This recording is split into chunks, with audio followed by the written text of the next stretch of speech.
Welcome to the RD2BE podcast. Each week we sit down with a different registered dietitian nutritionist to showcase the diversity of opportunity in the dietetics profession. Our aim is to dismantle the notion that there is a traditional career path. I'm Carl Barnes, the registered dietitian behind the scenes of RD2BE. And I am Jenna Warnock, the RD2BE host. Our RD guests share their stories, career paths, and advice to help students like us succeed in the profession. This episode is part of our mini-series featuring the Accreditation Council for Education in Nutrition and Dietetics, otherwise known as ACEND. We are creating this series to clear up common confusion and misconceptions about ACEND and its relation to the Academy of Nutrition and Dietetics, as well as the Commission on Dietetic Registration. We're also in a super transformative phase of dietetics with a new master's degree requirement, dietetics application process, and ACEND also created some new advanced practice doctoral standards where understanding these topics are crucial for pushing our profession forward. Join our conversation with Dr. Rayane AbuSabha. She's the executive director of ACEND, and in this series, we're going to discuss what ACEND is, their new standards, and what steps you can take to uplift and advocate for our profession with these standards. Welcome back to another week of the RD2BE podcast. I'm your host, Jenna, and we're continuing our ACEND series covering a bunch of different topics about the job prospects, becoming a registered dietitian, what ACEND's process is, and how they can help support you throughout the whole way, even once you become a registered dietitian. And so as we've been kind of going throughout these episodes in this series, going through kind of the progression of like, what is ACEND, the RD exam and dietetic internship, supervised practice, we've been kind of like progressing naturally throughout the cycle of becoming an RD. And so now the topic of today is going to be a very much needed topic, I would say, of conversations regarding dietetics, and it's all about salaries. So we've discussed the RD exam and kind of if you're like a fresh RD, but now we kind of want to go into the topic of discussing how we're able to push the profession to being in higher paying positions, how you can negotiate salary. And Dr. Rayane AbuSabha is the professional, of course, as always, and we're always happy to have her on to share her insight expertise with her knowing ACEND and being the executive director of ACEND. We just always appreciate her insights. So thank you so much, Dr. AbuSabha, for joining us again. Thank you, Jenna. Always my pleasure. Oh, yeah. Yes. No, yeah, always is. And I always also like to have the first question just hit the ground running, diving straight in, where there's been a lot of just discourse as far as the pay that dietitians have gotten predominantly in the past. And so can you kind of describe a little bit of where this complaint of low salaries are coming from in the first place?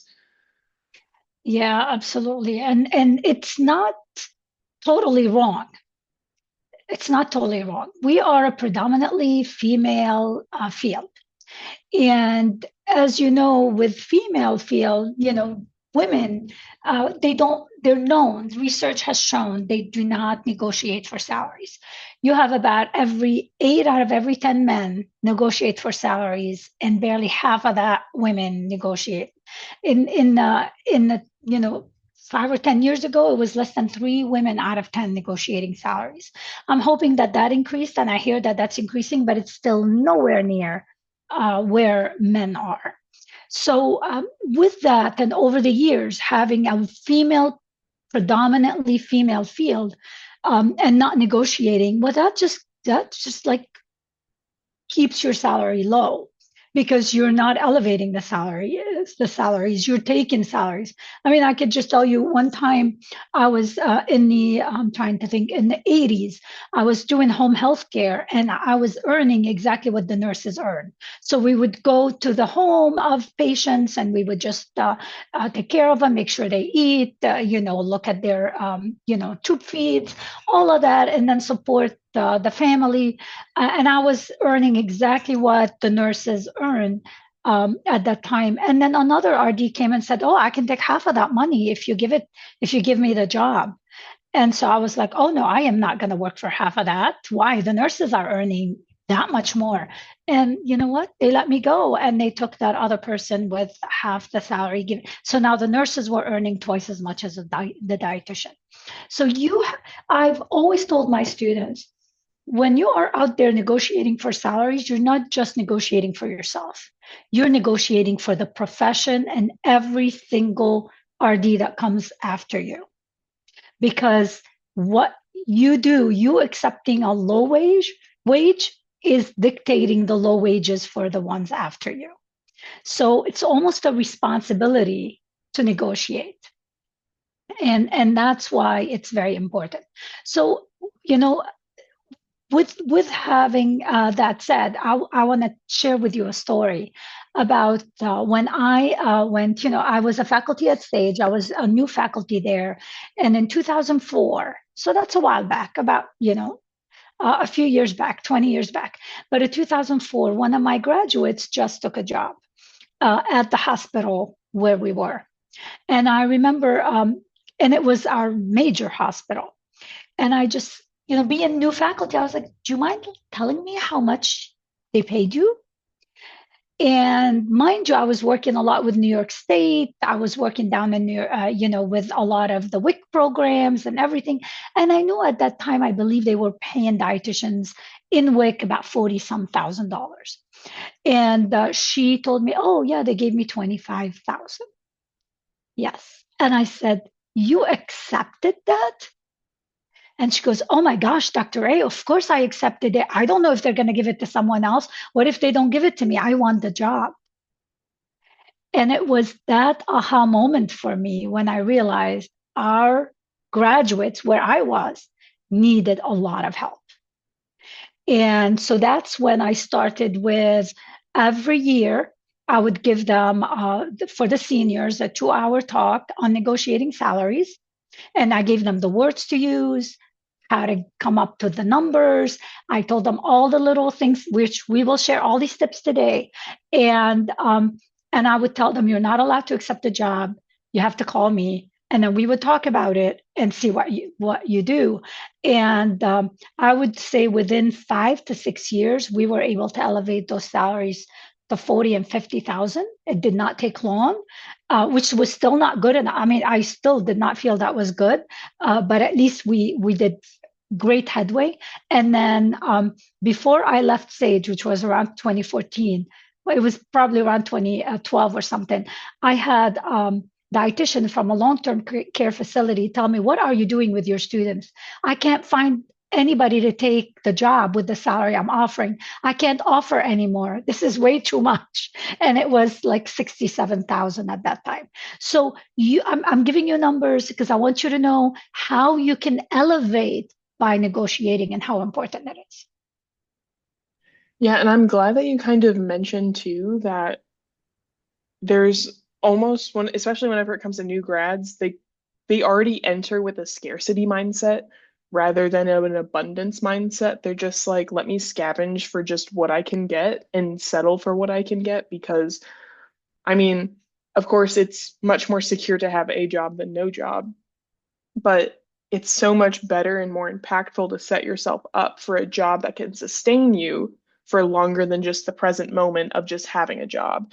Because, and also the ability that you were able to see that student go through that and you're like, I need to do something to fix it. And I am really glad that we're having an episode completely dedicated to this because I'm sure that there are some students out there that may or may not have the support system that you were able to give your students to be able to uplift it in your region, the different like the change in salaries and things like that, because also which I'm sure you're going to go into more, where it depends on like location and it depends on where people are starting from as to what your negotiating price would be because of the demand, supply, demand, economics, all those things like that, which I am for sure not a professional in. It is mainly just you can tell certain areas have higher demand, some have less, and things like that.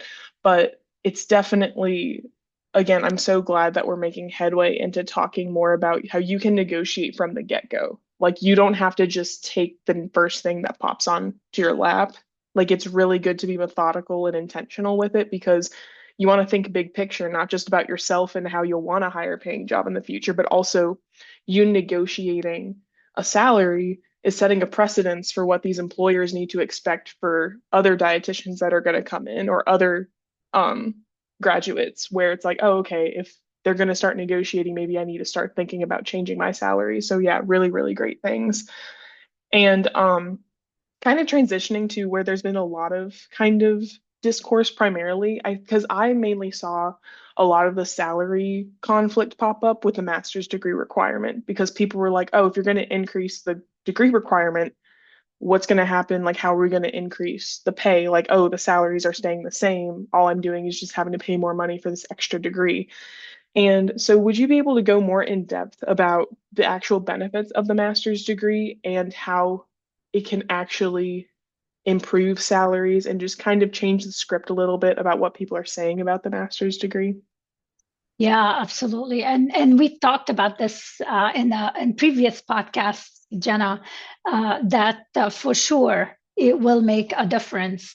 Um, let me first say, the first difference it makes, now you have a much larger number of positions available that are at a higher level that would not have hired you at a bachelor's degree. For example, when I worked in departments of health, the departments of health have set salaries and set levels for every degree that you have.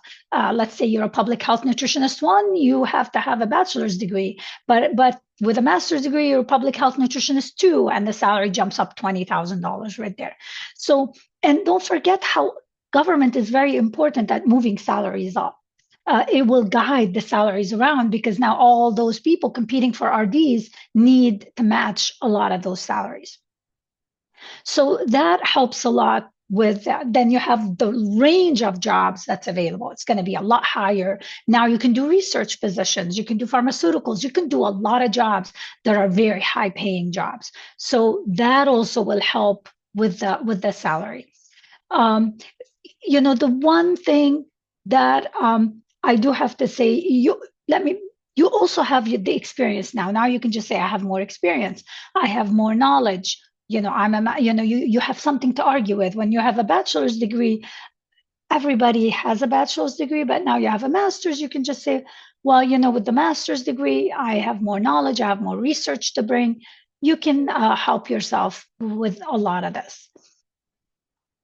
The one thing I just want to give the group to think about, when PT, right, physical therapy, moved from the bachelor's to the doctorate degree, that was the big hit that they took on, is that their salaries, they were doctorate in physical therapy by 2013 and 2014, and their salaries were still like 70,000, 75,000.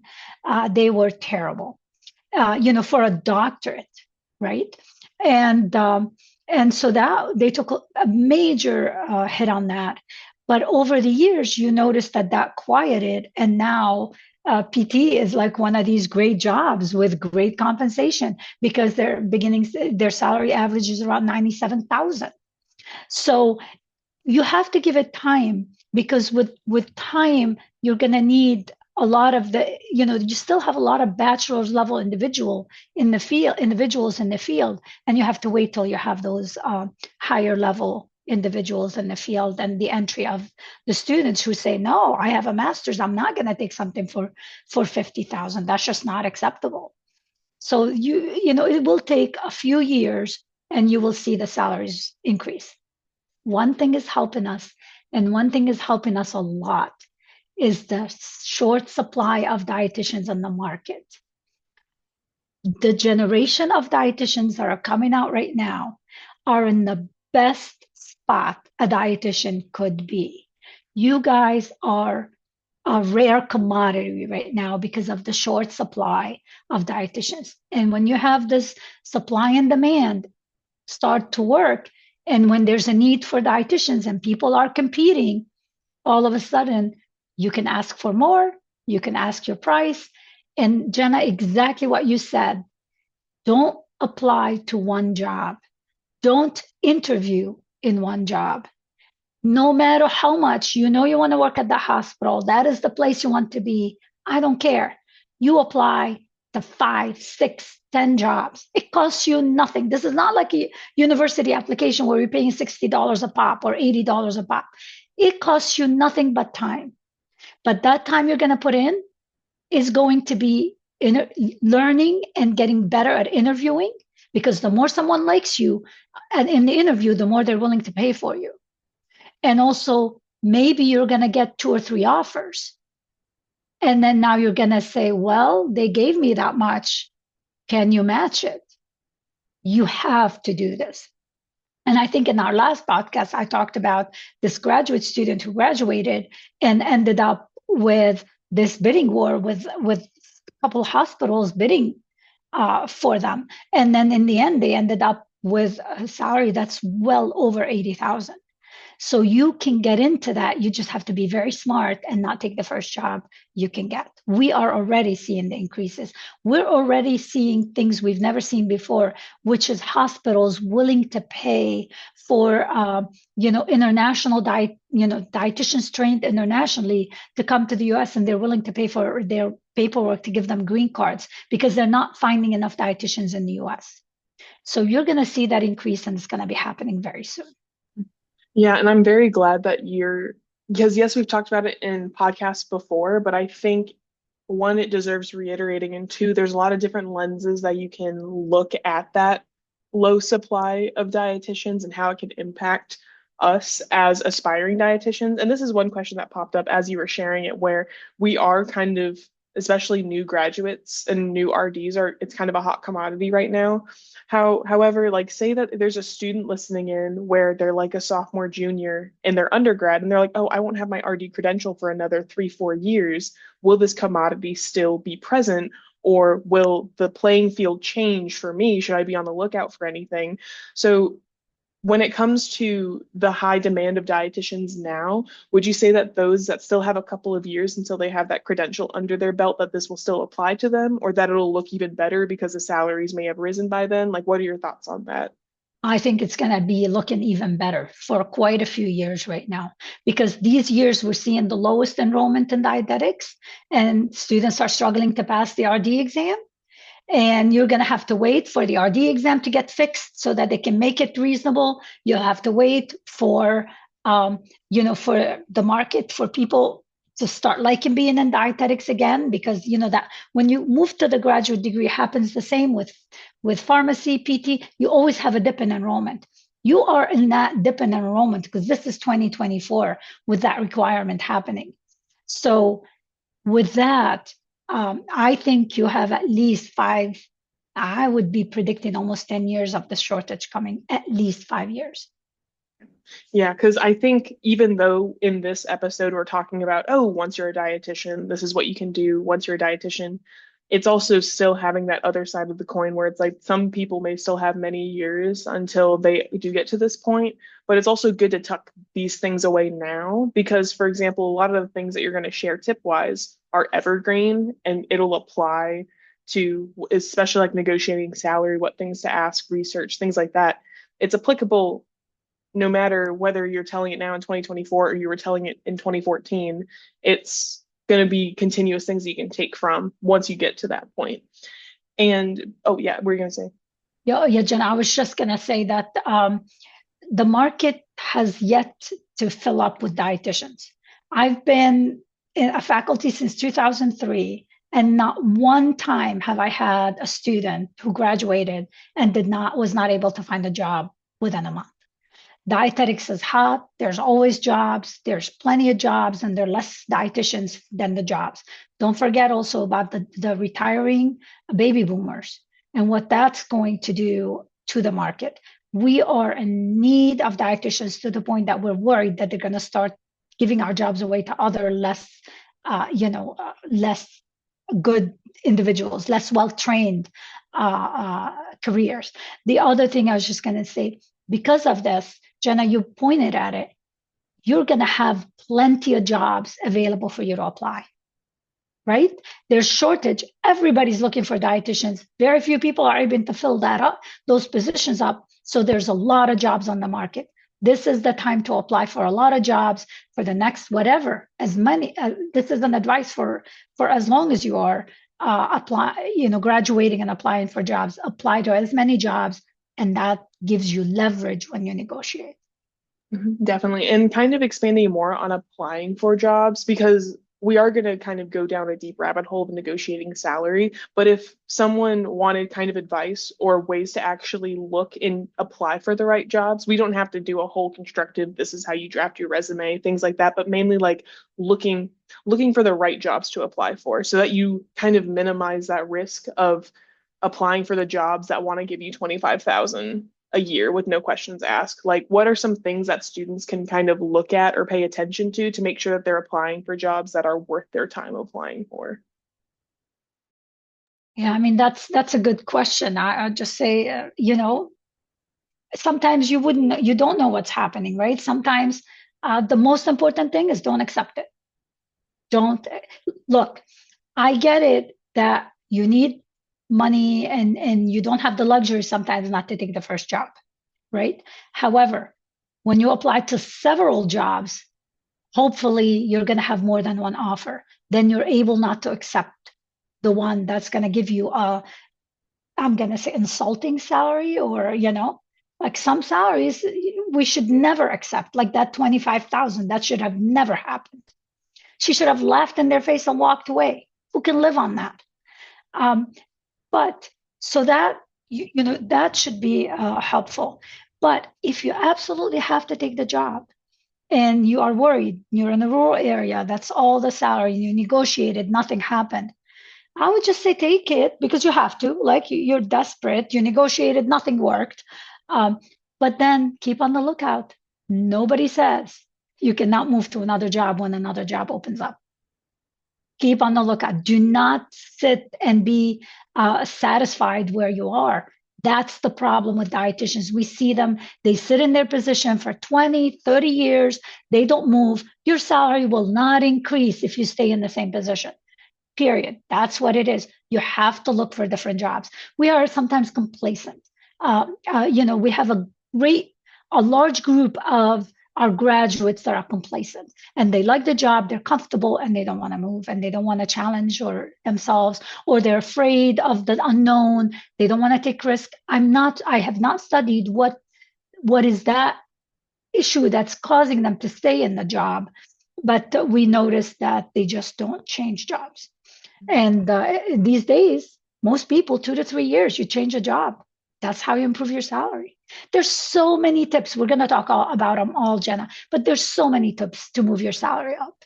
Yeah, and I'm glad that you mentioned how, yes, there's a sense of complacency. And we talked about it a little bit before we started the recording, where it's like there's a bunch of these negative comments towards, oh, the salary hasn't been bumped up, it hasn't really been increased, where it is owed to the autonomy of you as an employee in order to make that change. Because also when you say like switching jobs, that could be like, for example, we had a guest on the podcast who works in renal, and she was able to have a promotion every 2 to 3 years, and she got significant. So it's not just moving complete different career pivots. Like, say that you really like renal, or you really like oncology, or you really like a specific niche in dietetics that you don't necessarily want to change completely. The change in job could be change in job positions within a department, or kind of advocating for yourself to move up to higher positions within the same area. And we're definitely going to go into a bunch of different other ways in which that you can negotiate salary or kind of increase that pay raise. But I think it is important to highlight too that moving every 2 to 3 years doesn't have to be completely wiping the slate clean of your career goals and completely pivoting niches. It could be, what are different ways that I can move up, move across, and kind of expand your skill set so then you can move up after that. There's so many different ways that you can improve your salary. And so I'm just ready to open up the floodgates and kind of ask you the best ways for negotiating salaries, especially as a fresh new dietitian. Yeah, Jenna, and let me just talk about very quickly. You don't have to improve up. You don't have to move up. You can move sideways in the same position, no extra, even less responsibilities, but just by moving to a different company, by moving to different jobs, now you can ask for better salary. Why? Because if you notice, when you sit in the same position for a long time, the new people coming in, they're paying them more, because they pay them the price of the market, and your price of the market, because you stayed in your same job, declines. The only way your price in the market is going to increase to match all the people coming in new is for you to go somewhere else, even the same position, apply some, in a different company maybe, but the same position, and then you will get that bump just naturally. So that's a big deal. You always hear that a company's adjusting salaries. Why do they adjust salaries? Because they notice the people that were there for years and years and years, now they're making half the salaries of the new people coming in, and all of a sudden equity, there's no equity anymore. But when they adjust them, they never don't even think that they adjust them enough to match the incoming people. You need to be comfortable moving jobs and moving places. But I do want to answer your negotiating salaries one. So I prepared almost in my head how you do it in steps. And let's talk about it in steps. It's going to be a little bit. So if you want to interrupt me at some point, just let me know, Jenna, feel free. The more important thing in negotiation is, like we said before, I can't stress enough, apply to more than one position, apply to as many positions as you can. Then here's the steps you do before you apply. So you graduated, you're ready to start applying for positions, or you're in your senior year or whatever, or in your last year of master's degree, and you're going to start applying. My recommendation will be that now you need to figure out how much money you spend, how much money you need to live on, because that's going to determine what salary range you're willing to accept. So you're going to write down all your expenses and how much you need to live a comfortable life. All right. Comfortable life does not mean going hopping to Las Vegas every month and going watching $1,000, Taylor Swift show or whatever it is, right? That's not comfortable life. Comfortable life meaning paying your bills, getting all your needs done, having a good life, being able to, do Christmas gifts for your family, be able to go out to the movies without, be able to save a little bit aside, a good, comfortable life. You also need to look at the cost of living of the places you're applying to. What if you lived in Tennessee, right? And now all of a sudden you want to move to Oregon. Well, I don't know what what an RD makes in Tennessee, but an RD making $60,000 in Tennessee is going to live incredibly well compared to an RD making $60,000 in Oregon, who's probably going to have to go on SNAP, right? I mean, the difference. So look at the cost of living, because that's going to also determine, how much more you need to ask. If you're moving to Chicago, my gosh, good luck finding a place that is reasonably priced. You're going to need to ask for a higher rent, all of that. And then you need to establish what is the minimum amount of money you're going to take to have a reasonably good lifestyle. Live within your means and reasonable. You need a little bit of savings. Like I said, a good lifestyle. Nothing extremely elaborate, but a good lifestyle. You're not going to be able to buy a house the first year you're working. So consider what is reasonable. And then you apply to all the, this is about the amount that is the minimum that I'm going to take, because anything less is going to be difficult for me to live.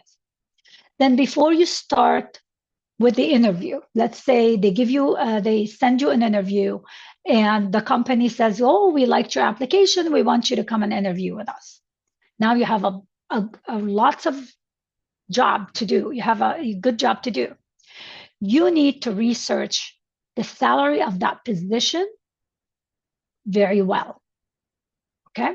So whatever position you're applying to, let's say you're applying to a food service management position in a this much bed hospital in somewhere, I'm trying to think, a city in San Diego, right? You need to research how much a food service management RD or some other food service manager makes in San Diego, not in Alabama, in wherever that job is. So now you've applied, you know where these places are. You need to research the position. You're going to research that. You need to look up the salary for the type of position, your quality. You can always add the geographic location And then look at your qualifications. You have a master's degree now. That you might want to add a little bit more on that. And maybe you are a second degree student who's coming with another career. Maybe you worked in accounting for 5 years before that. Those all count as years of experience that you have to consider. So then if I were you, I'd go to salary.com and use their tool and look up, what am I worth based on the area and the job title. You can go to the Bureau of Labor Statistics. You have so many tools out there. I mean, this is just a few of them. You can go to a pay scale. You can go to Glassdoor, to Indeed. And if I were you, I'd go to all of them. And not only do I go to all of them, I'll get the salary that I get the highest from the one that got the highest from all of them. Because all you have to say is, well, I researched the salary and this is the salary that it is. Then you need to make sure before you go on the interview to have a salary range, not a salary amount, but a range that you can set. And that range has to work for you. The minimum number in that range needs to be the minimum amount that you are willing to accept and take that position. So when you look at how much comfortably you live, right? And if the salary came a little lower, what is the limit of you accepting, right? Let's say, 82 was the minimum I figured out. I can live comfortably the way I like, and I would like to buy, let's say, $200 worth of clothes a month or what. I don't know if that's reasonable, but something like that, right? Do my nails. I added my hair, all of the stuff. What is that going to be for me? If they offer me 80 or if they offer me 79, so I won't do my nails every 6 weeks. Is that going to be okay for me? I'll do it maybe for, let's do, I don't want to make it all for women but I'm just so used to having women in my classes, but even a male, I mean, you can decide. I don't know, maybe you go do, maybe if you're a male or female, you do rock climbing and you pay for that rock climbing, monthly amount. Are you willing to do without it? That would be the minimum. What are you willing to give up? What's the minimum you will accept? And don't go too far down. Do not go too far down. You need to be comfortable because you never know when your tires need to be replaced in your car. You always need a little bit of a nest egg. So now you're decided on the minimum, and then you need to go, what would be the number that you would like to go up to? What is your wish? And let's be reasonable here. As a starting dietitian, your wish cannot be $100,000. Your wish cannot be $90,000. Okay? You know that $100,000, that's the PA is barely making that much starting. The PT with a doctorate is not even close to making that. They're still in the low 90s and the 80s. So you need to, what is the top figure that would be good for you? Like say, oh my gosh, it will be amazing if I can make 86, right? Add 10% to that. How about it be amazing if I can make 91? You might not get it. The heck, have that number in your head. Again, this is for somebody who is in San Diego. Now, if you are in Tennessee, probably you might go, okay, reasonable living is going to be 70, let's say 68, and it'll be great if I can make 75, right? You have that. Then now you get to the interview. So now you've figured everything out. You're in your interview. Try to understand while you're in that interview, the scope of the responsibilities for the role that you're taking. What are your responsibilities going to be, right? So prepare questions so you can ask, and don't ask too much. You're not drilling people, just a few questions. What will the responsibilities for this position be? What will be my responsibilities? What am I responsible for on a daily basis? That could be one question, right? You can ask, is there any travel involved? Although sometimes travel is a perk because travel, they pay for a lot of things when you're traveling, but still, just ask how often and when, because travel can be a way for you to negotiate. Look, I'm going to be away from my family for this much. I need to be compensated, right? Will you be supervising anyone? Notice the questions that I'm asking you are questions that are going to help you negotiate. I'm going to be supervising 5 people. That is a leadership position. You should be earning a little more, right? Versus what you researched which was for a job that you're not supervising. So you should be earning a little more. These are all things that you are going to be negotiating. Will you be training people, directing people, supervising people? All that's one question, right? Don't ask about salary. You do not bring up salary in an interview, period. Okay? That is a bad thing to do. Second, they're going to try, often they'll call you and they'll say, what will you take? Or what salary are you looking for? If you can avoid saying a salary, you will avoid it. Because what they're doing is, if you say, well, I'll take 55, if they were going to offer you 65, now they're going to offer you 56. You do not state the number. So try to avoid it as much as you can. Say, well, I would love to learn more about the position before I tell you what salary I would look for, right? I would love for us to talk more before, like, try to avoid it, right? If you cannot avoid it, what I would do is give a range, right? Give that range. Didn't you just come up with that range, that minimum, and that? Give a range and make it a good range so that wherever they pay you falls within that range. So that range that you set up before the interview, that's why I had you do that before you go in on your interviews. Not because I want you to talk about salaries on your interviews. You should not mention it. But if you got cornered, and you absolutely had to, give a range.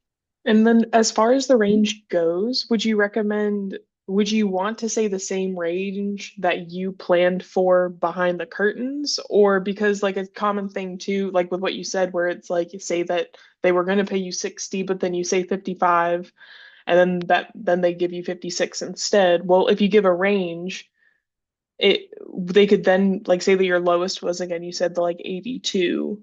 And then they're like, oh, we can't offer 82, but then, oh, we can offer 81, or things like that. And so do you recommend still, and again, that 82 is based off of what you can do comfortably and things like that. And so would you recommend using that same structure, or kind of having that be the true range and then the presented range, if that makes sense, for depending on what the response would be? Yeah, absolutely. With the range, do not give the minimum range you're willing to accept. Right? Do not give that number. You're giving the minimum range for you to live comfortably. That minimum range for you to live on is going to be set aside for when they offer you the job and the salary, and in case you ever need it. Hopefully you don't need it. But it's just going to be the minimum. So you figured out that, well, for me to live comfortably, I need 68,500. I did all my money, all my thing, but everything 68,500. And then I looked at the research, and this job is, from 65 to 75. So I'm going to add 10% on that. So let's say from 65 to 80. And then I'll give them that range. I might be willing to take the job at 62. But I will not give them that, because you do not want to do that. You want living comfortably, a salary that you like, but give a range. And you can just say, I know for sure, based on my experience and everything I'm doing, we're going to be able to find something that works for both of us. But, in my research, I found that this type of physician in this area can go from, 76,500 and 81,500. Okay, you give that kind of range. And I hope that we can come with a good, have a good understanding or something like this. You can do something like that. Was that what you were asking, Jenna? Mm-hmm. Yeah, definitely, because it's kind of the still wanting to look out for yourself while, because and you literally answered it as you were talking about it, where I'm like, oh, but like, what if they corner you and you're forced to give a number, even though you really don't want to give a number, is how to make sure that you're looking out for yourself even when you're giving that range. So yeah, no, definitely. Oh, you're on mute. So now where did we end up? We said that you are during the interview and you're asking all these questions during the interview. Now you're done with the interview. You do a great job. You're enthusiastic. They loved you. You're excited, not too excited, but excited enough for them to like you. You've answered everything right. You went on their website and asked some one or two really good questions about the company to show them that you researched them. Then you're off. They loved you and they offered you the position. Do not accept. I don't care if they offered you that highest range. You do not accept right away. You tell them how excited you are. Thank you so much. This is wonderful. So appreciate this. But would you mind if I take just a little bit of time to think about this? I will get back to you tomorrow. You need to give yourself 24 hours. Somebody I heard was saying that you need to take a week. Oh my gosh, no way. 24 hours. 48 hours is the maximum you take. 24 hours, you think about it and respond. The only time you might need to take more is if you are looking at 2 to 3 jobs and you're asking them for time because you're working with other jobs. But literally, you do not take it right away and you tell them 24 hours to think back. 24 hours comes back and you are meeting with them to talk about the salary. You tell them again how enthusiastic you are about the position, how much you think you can contribute, and how excited about working for the company. If you're new from school, haven't had any experiences, right? And I don't count waitressing or I don't count, jobs that we do in high school or in college, but real professional jobs that can. Not that waitressing is not real. That's one of the hardest job I've done. But you know what I mean? Like I'm talking in a business setting, in a hospital, maybe you worked at a hospital as a nutrition assistant or whatever, but it can be something completely unrelated. Like I said, if you are new, you don't have any of those jobs as a nutrition assistant or any jobs that you don't expect every other college student would do, then go about 5% up, right? 10%, maybe 5 to 10% up, a few thousand more. It doesn't matter. Go a few thousand more. So they offer you 71, you come back with 74 or 76, 500, 74, 500, 76. I'm always going to give you that 500, and I'll tell you why later.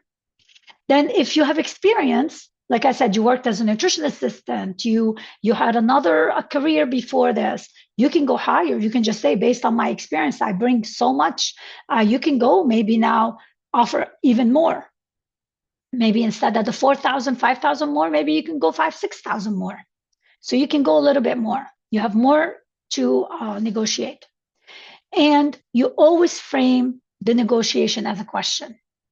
In my research, for me to live comfortably and what I know a registered dietitian in this position, blah, blah, blah, would do, I found that the salary is about 75,500.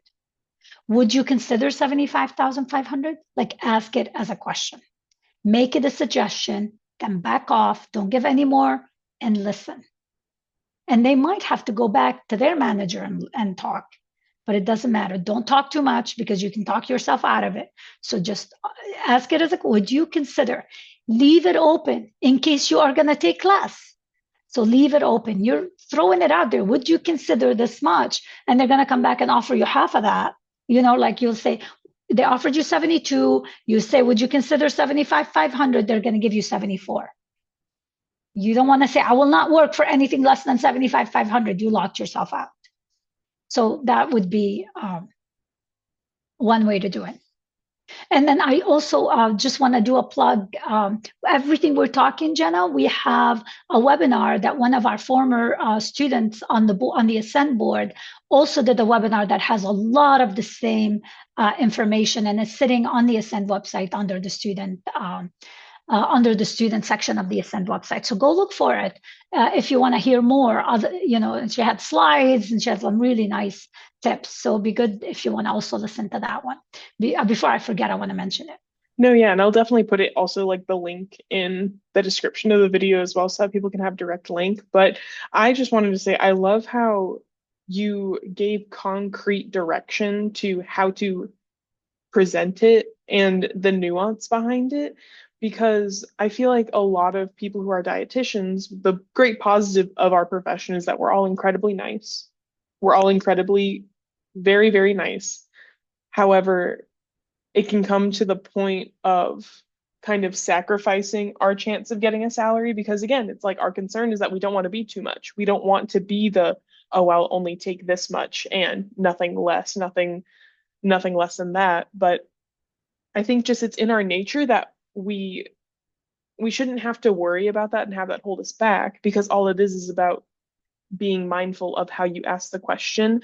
And I think you were able to present the ways that you can do that in such the balanced way of being assertive without overstepping, being being flexible while also knowing where your limits are. Like it's definitely a dance between you and the employer, but making sure that the employer still has the lead and that they don't feel like they're being overstepped because they're the ones interviewing you. And you are interviewing them as well in a sense, as like we talked about with job opportunities and things like that. But I think you provided really great structure for how to go about it in that like Goldilocks zone of not doing too much, but also not doing too little to undermine yourself. And then also with the final cherry on top, directing to that webinar where it pretty much, if people want even more resources to even dive into that. And kind of going more towards into pay and like with the research and things like that. When it comes to choosing a job, and you did kind of hammer this home pretty well with doing your research and seeing what is best depending on the location, depending on the job, the qualifications.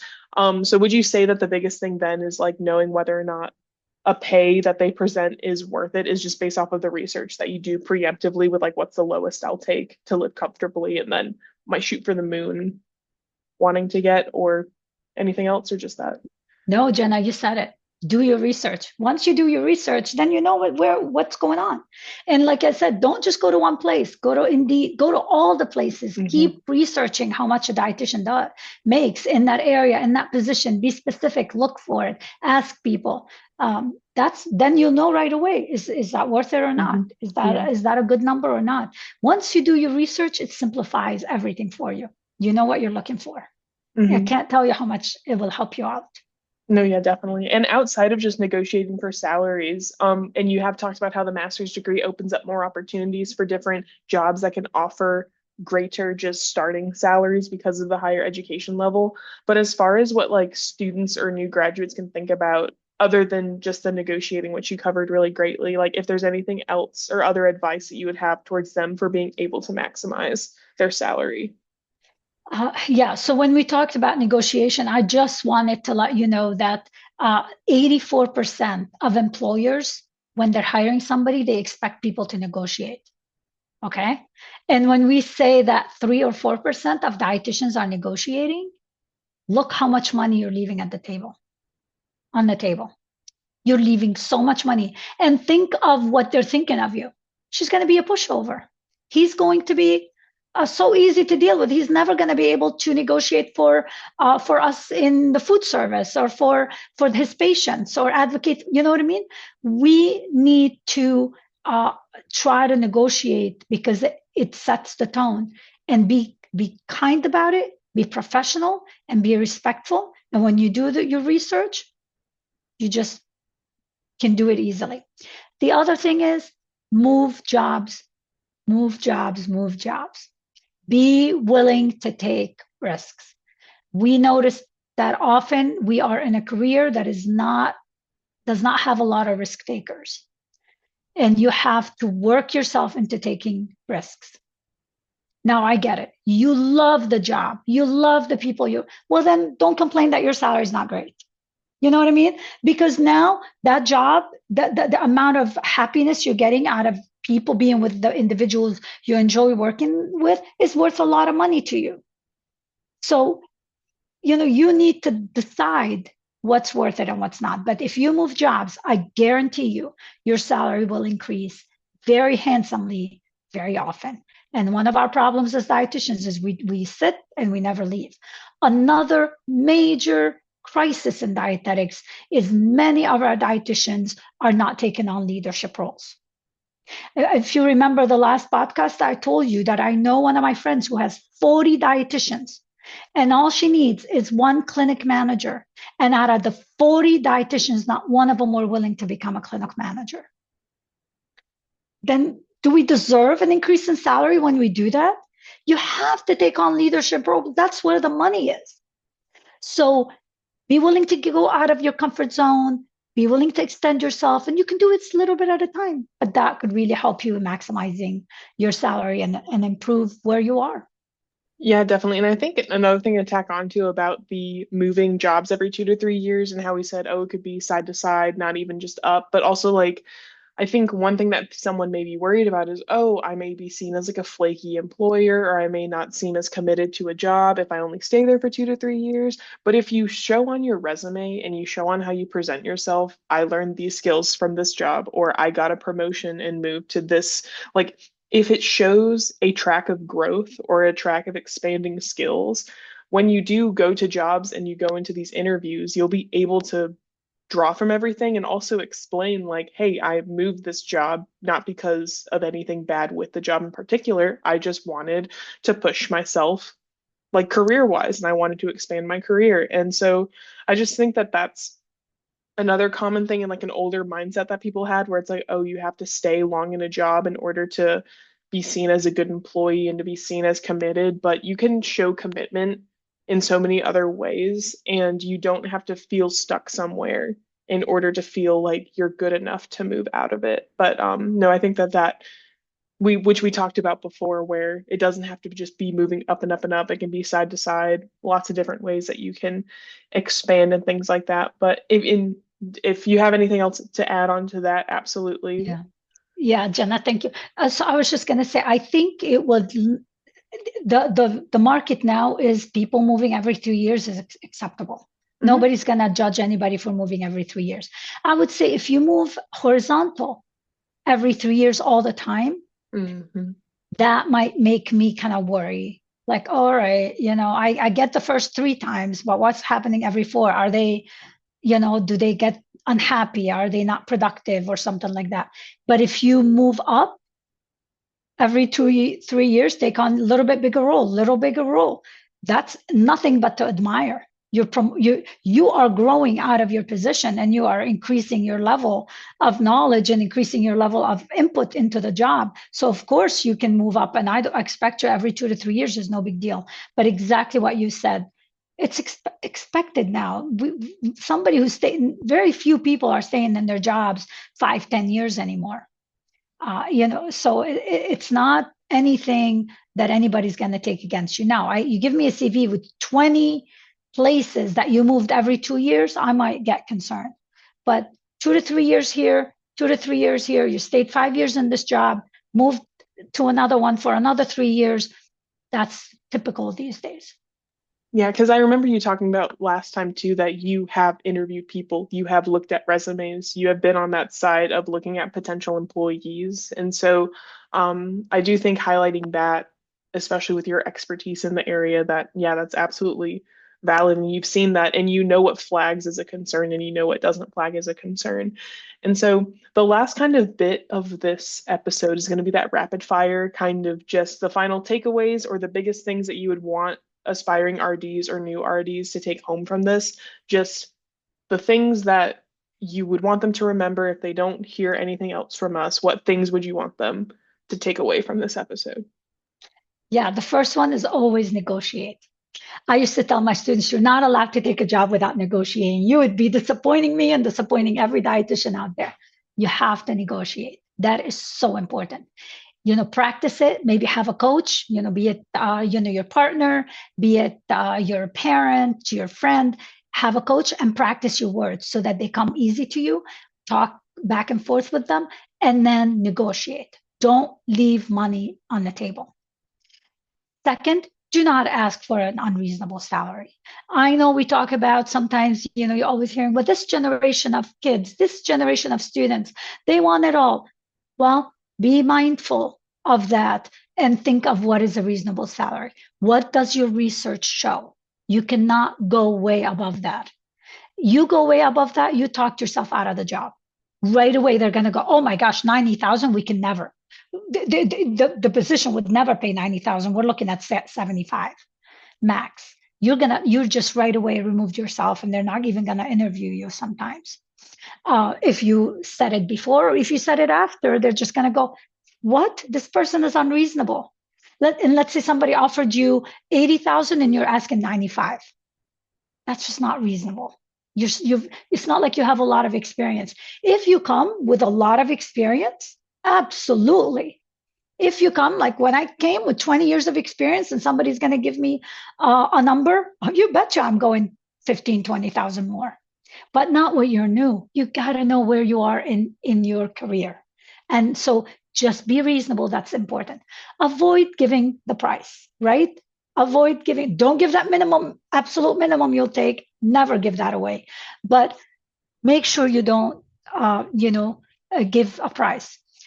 Always say, I want to know more about the position. I'm looking for the best offer. What is the range for this position? Ask before, when they say what salary you want, say, oh, I would love to hear more before I can give you the salary. Or what is the range that the position will offer? Try to get it from them before you give yours. Then we talked about the salary range, right? Give a range, don't give a number, because that really helps you out. You can say something like, in my research, I found the salary range for this position to be between 65,500 and 73,500 or 73,200. Taking that into account, and with my skills and all the experience that I'm bringing, I am confident that we could find the figure or a number that we're both comfortable with. So say it, give that range. Use very precise numbers. Give them a precise number. Don't give, I want 7,500. Because what happens is then they will give you 70,000. What did I say? Don't give 75,000, because what? They're going to give you 70,000, or they'll give you 72,000, right? But if you give 76,500, it's going to be a lot harder for them to give you 7,500.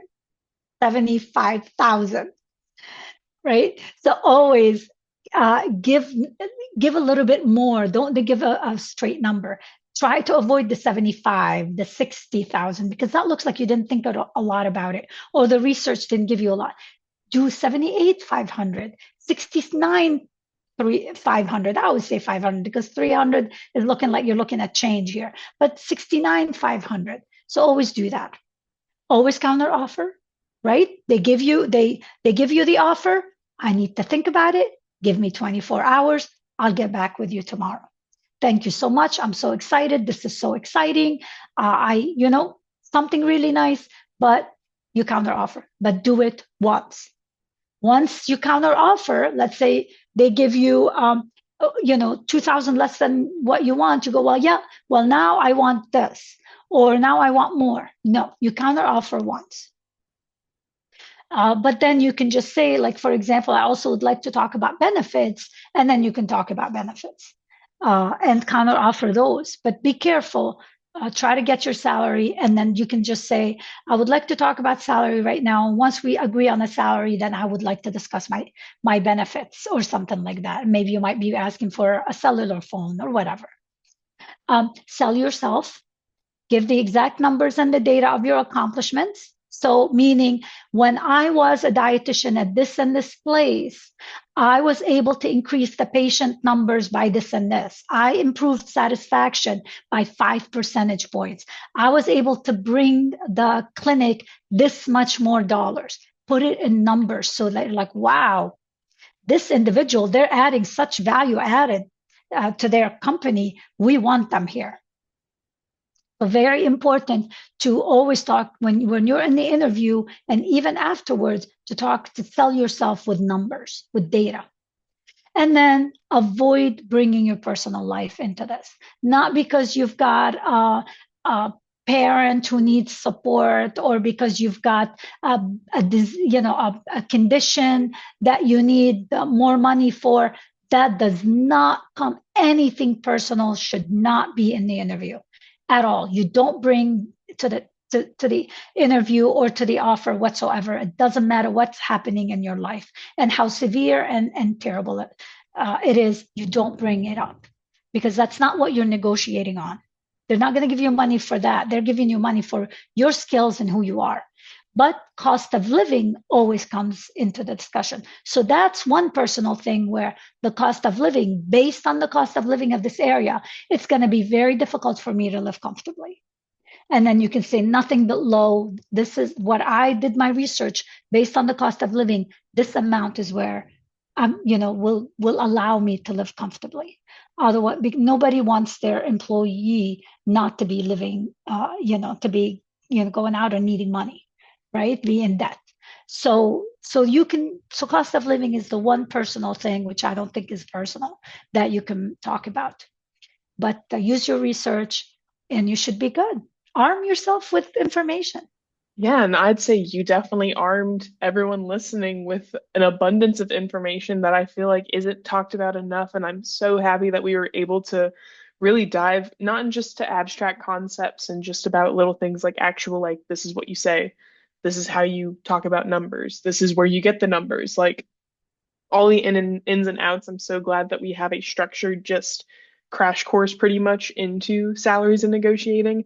And so thank you so much, Dr. AbuSabha, for sharing such, again, I'm just so happy that we were able to expand more on this topic, get the word out more, because the increase in salaries comes from the increase in advocacy, and it starts with the people applying to those jobs and showing that, hey, we do have the skill sets, we do have the ability to get paid more because we're worth more. And yeah, just such a great conversation. And thank you again. Thank you, Jenna. Always a pleasure.